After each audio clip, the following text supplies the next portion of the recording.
Hey everyone, this is Tim from YourSixStudios. Today in this video I'm going to show you how to fix the cannot upload error when you're trying to upload images or clips to Twitter. So let's go ahead and jump into this PlayStation tutorial right now.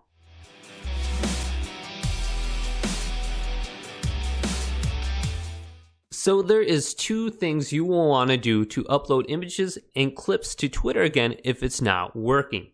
The first thing that we will have to do is go to our notifications on our home screen by going to the icon here, selecting cross on it.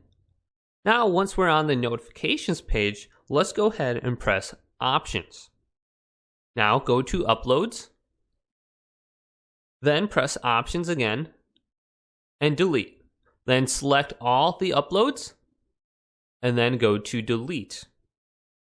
There seems like there's a problem where there's a limit of uploads that you can have in the notifications center, and when you reach that limit you cannot upload anything else, even to YouTube or Facebook or even Twitter in this matter. So make sure you have your notifications cleared out by deleting them all.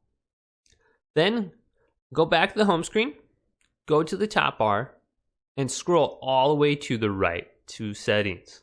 Select cross on this. Now, go down to Account Management. Then go down to Link with Other Services. Now, go ahead and find Twitter and select Twitter. Go ahead and log out of Twitter and then sign back in on your PlayStation 4. So if this video did indeed help you out uploading your clips or images to Twitter, go ahead and leave this video a thumbs up and subscribe to my channel down below for more PlayStation tech help videos coming up next on YourSixStudios.